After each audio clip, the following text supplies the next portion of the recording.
Hello friends, সন্দকপু trekking নিয়ে আমার যে ভিডিও সিরিজ চলছে তার আজকের শেষ পর্ব। আজকের আমরা রওনা দেব কালীপগড়ি থেকে সন্দকপুর দিকে।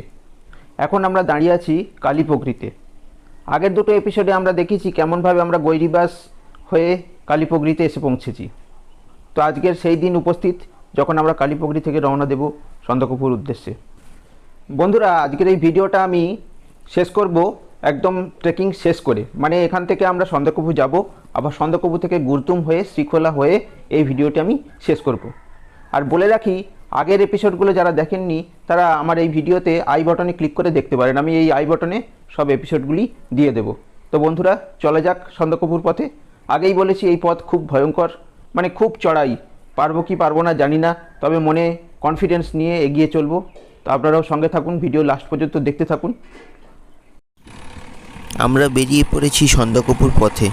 আপনারা দেখছেন ল্যান্ড রোভারগুলো আসছে সন্দকপু থেকে।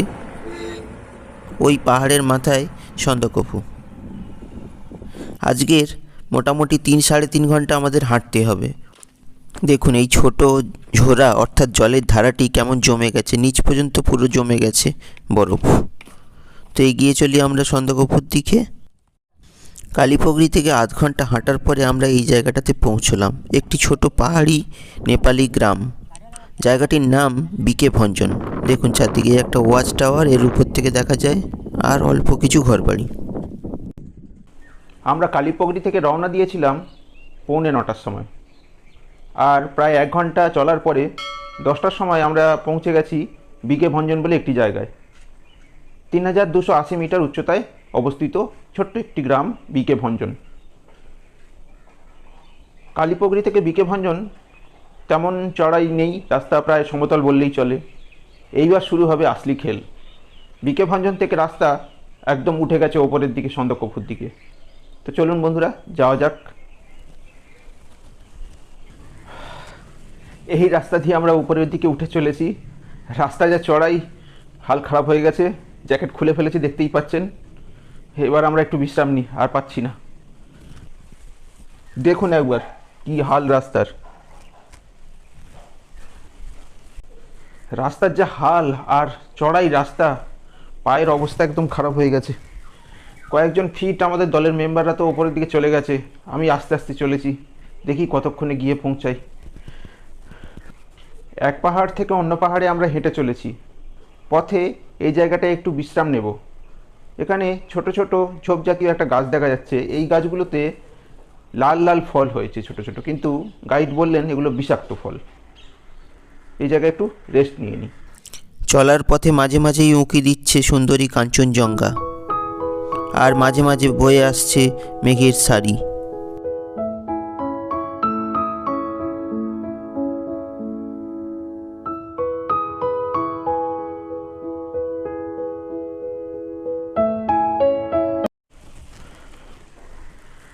তিন ঘন্টা হেঁটে, 3 ঘন্টার একটু বেশিই লেগেছে, অবশেষে পৌঁছলাম পশ্চিমবঙ্গের সর্বোচ্চ শৃঙ্গ সন্দকপুতে। এখন আমরা দাঁড়িয়ে আছি সন্দকপুতে। দেখাবো আপনাদের সন্দকপু জায়গাটা, দেখতে থাকুন আমাদের সঙ্গে। আমার পিছনে দেখতে পাচ্ছেন সন্দকপু শহরটি। শহর বলা যায় না, ছোট্ট একটা গ্রাম, কয়েকটা ছোট ছোট হোটেল, এইসব নিয়েই সন্দকপু।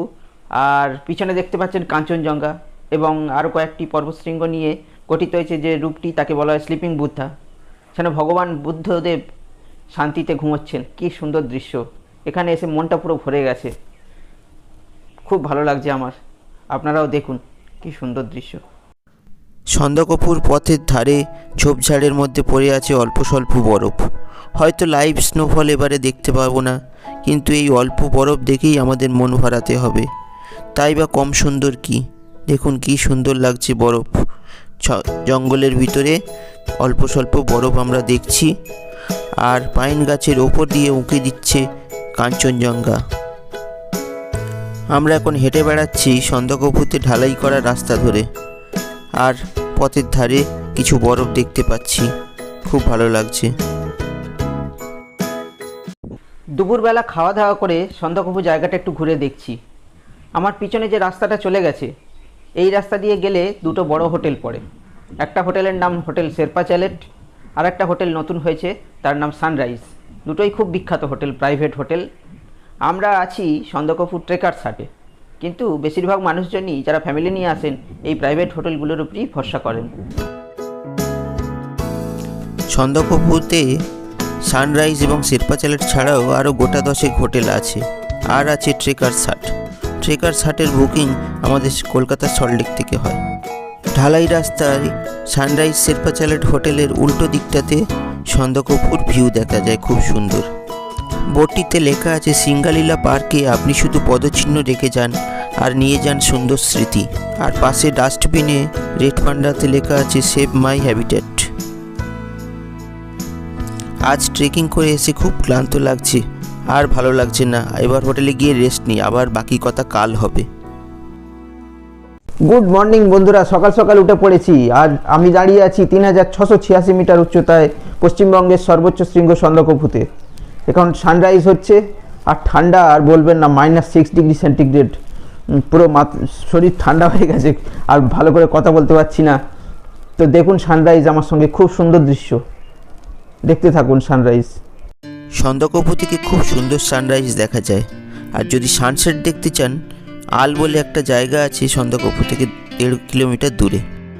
হিমশীতল সন্দকপুতে সকালে সোনা রোদ পড়ে খুব সুন্দর লাগছে। দেখুন সূর্য অনেকটা উঠে গেছে প্রায়।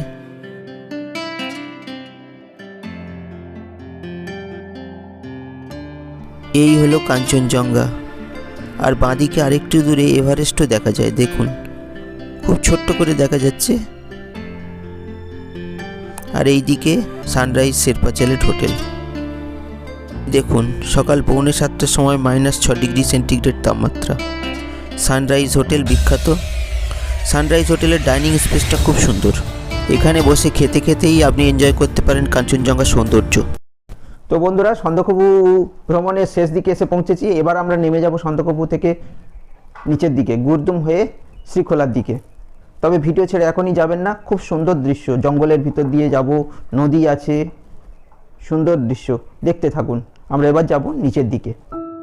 এবার অবতরণের পালা। সন্দকপু থেকে 9:30টার সময় আমরা যাত্রা শুরু করলাম গুরদুমের দিকে। যদি চলতে পারি তবে শ্রীখোলা পর্যন্ত নেমে যাব, না হলে গুরদুমেই আজকে রাতটা কাটাবো। দেখুন রোডোডেনড্রনের জঙ্গলের ভিতর দিয়ে আমরা হেঁটে চলেছি। কি সুন্দর রাস্তা, একদিকে পাহাড়ের ঢাল, পাইন গাছের সারি, আর একদিকে রোডোডেনড্রনের জঙ্গল। এই জায়গাটাতে আবার সেই সরু সরু বাঁশ গাছ, আর একদিকে রোডোডেনড্রন, একদিকে বাঁশ গাছ। বাঁশের জঙ্গলের ভিতর দিয়ে আমরা এগিয়ে চললাম।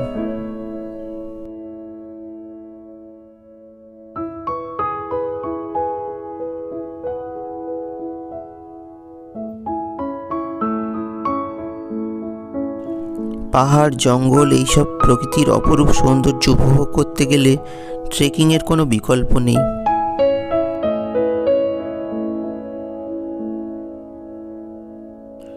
গত কয়েকদিন আমরা যেন প্রকৃতির সঙ্গে একাত্ম হয়ে গেছি।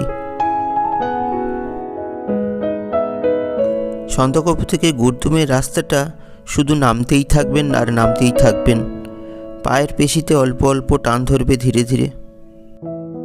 খুবই ধীরে ধীরে পা টিপে টিপে নামতে হয়। নিঃশ্বাস নিতে তেমন কষ্ট হয় না।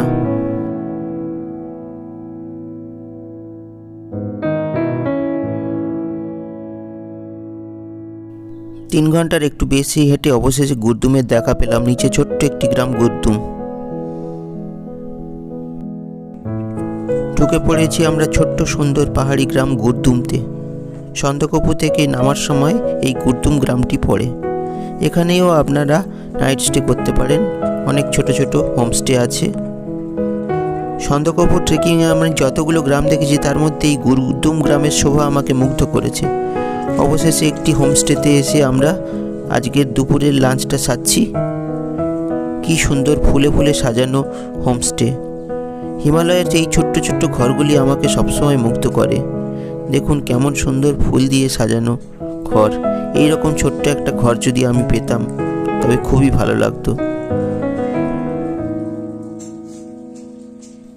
সিঁড়িটাও ফুলে ফুলে সাজানো, টব দিয়ে সাজানো আছে। ঘরের সামনে অনেক টব রাখা আছে, নানা রঙের ফুল ফুটে আছে। একটা টবে ছোট্ট একটা কমলা লেবু গাছের মতো কিছু আছে।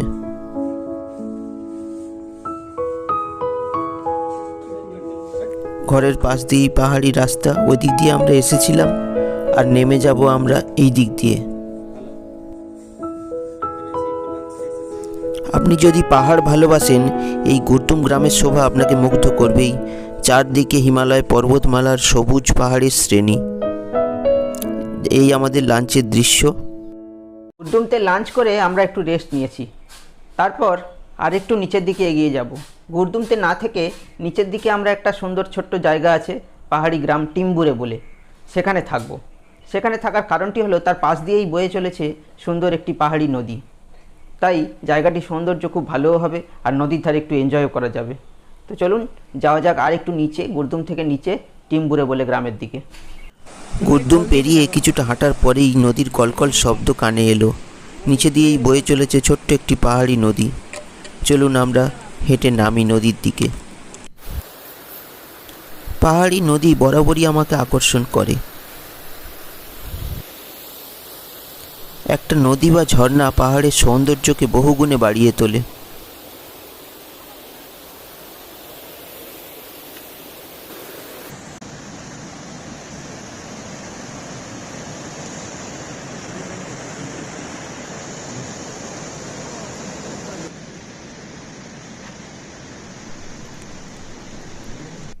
নদীর পাশ দিয়ে আমরা হাঁটতে লাগলাম।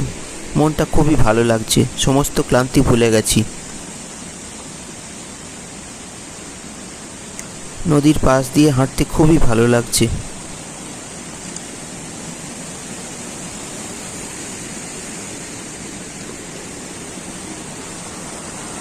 পাহাড়ি নদীর কলকল শব্দে মনটা ভরে গেছে।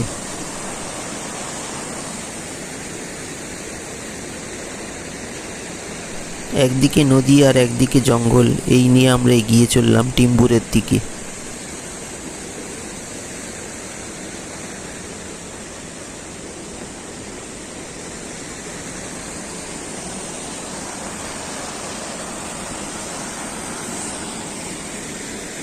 পাহাড় থেকে ট্রেকিং করে নামতে যে কী কষ্ট, সেটা এবারেই বুঝতে পারলাম। চড়ার সময় যেমন নিঃশ্বাস নিতে কষ্ট হয়েছিল, ফেরার সময় পা পুরো ব্যথা হয়ে গেছে, পায়ের পেশি টান ধরে গেছে, কিন্তু সব ক্লান্তি ভুলে গেলাম এই জায়গাটাতে এসে। এই পাহাড়ি নদীর কলকল শব্দে মন ভরে উঠেছে।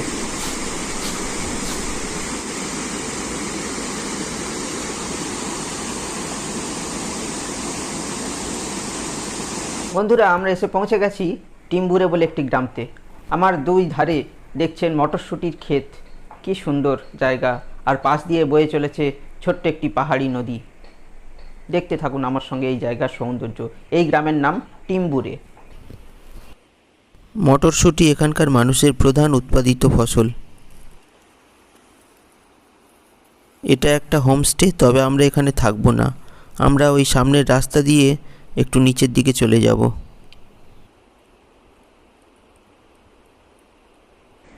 এসে পৌঁছেছি আমরা স্বয়ম্ভু হোমস্টে। এইখানেতেই আমরা থাকবো, আর আপনাদেরকেও রেকমেন্ড করছি এখানে থাকার জন্য। গুরদুমেও থাকতে পারেন, তবে এই জায়গায় থাকার খুবই একটা অ্যাডভান্টেজ আছে, কেননা পাশ দিয়েই নদী বয়ে যাচ্ছে। আর এই হোমস্টেটা এত ভালো লেগেছে আমার, দেখুন আপনারাও দেখুন টিম্বুরের এই স্বয়ম্ভু হোমস্টে। এই আমাদের গাইড মশাই, আর ওই হলো মালকিন। দেখুন কি সুন্দর হোমস্টে, স্বয়ম্ভু হোমস্টে। ঘুরে ঘুরে দেখাই আপনাদেরকে। এই হলো ডাইনিং স্পেস, এই হলো কুকিং স্পেস।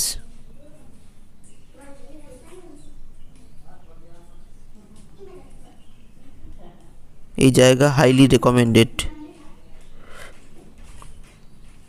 ছাদের ওপর থেকে আমরা পুরো গ্রামটি দেখানোর চেষ্টা করি। টিম্বুরে গ্রাম, অল্প স্বল্প ঘরবাড়ি আছে, প্রাকৃতিক সৌন্দর্যে ভরপুর টিম্বুরে গ্রাম। পাশ দিয়ে বয়ে চলেছে পাহাড়ি নদী। এবারে আমরা দেখতে যাব সেই পাহাড়ি নদীটি। চলুন যাওয়া যাক। বিকেলবেলা পাহাড়ের গায়ে ছোট্ট একটা মাঠ আছে, সেখানে বাচ্চারা খেলা করছে। ওই রাস্তা দিয়ে আমরা নদী দেখতে যাব।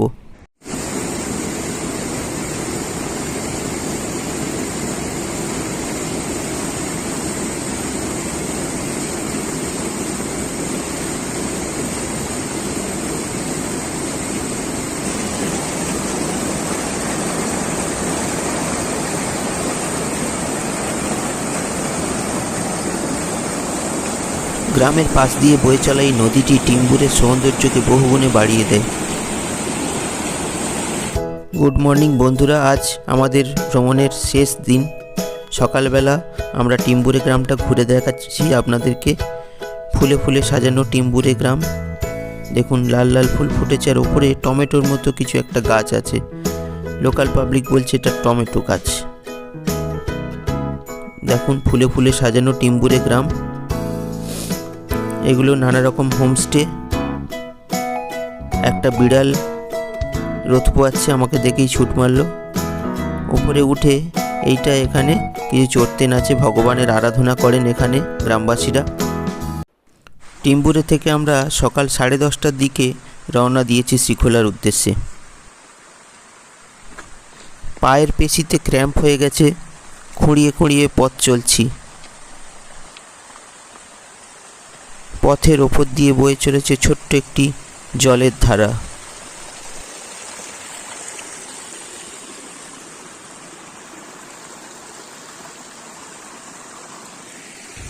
জলে ভিজে আছে আমাদের রাস্তা।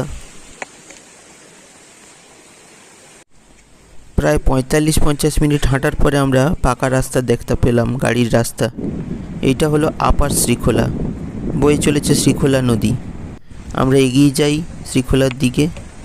এই ব্রিজ পেরিয়ে আমরা এগিয়ে যাব শ্রীখোলার দিকে।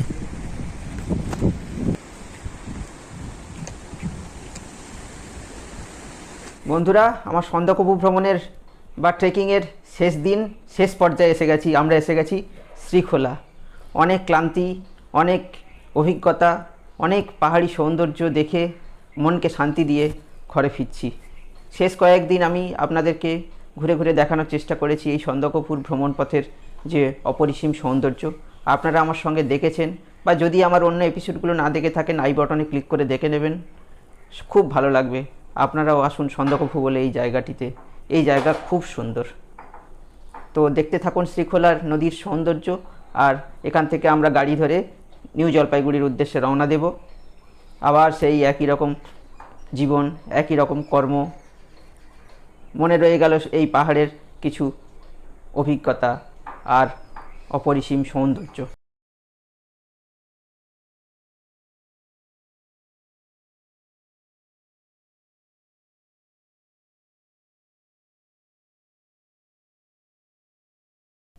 শ্রীখোলা গ্রামের ভিতর দিয়ে এগিয়ে চলেছি। বাঁদিকে এখানকার বিখ্যাত হোটেল রেড পান্ডা। ফোন নম্বর স্ক্রিনে দেওয়া আছে, আপনারা দেখে নেবেন। আরও অনেক হোটেল আছে এখানে। এই জায়গাটায় আপনারা লাস্ট একদিন থাকতে পারেন নদীর ধারে, আপনাদের বেশ ভালোই লাগবে।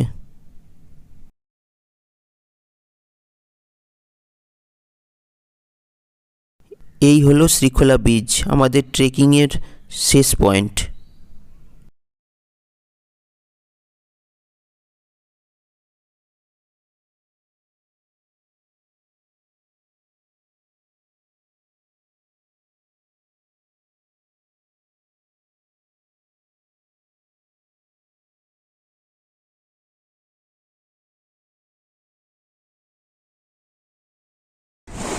ব্রিজের নিচ দিয়ে বয়ে চলেছে শ্রীখোলা নদী। নেমে পড়েছে আপনাদের সৌন্দর্য দেখাতে।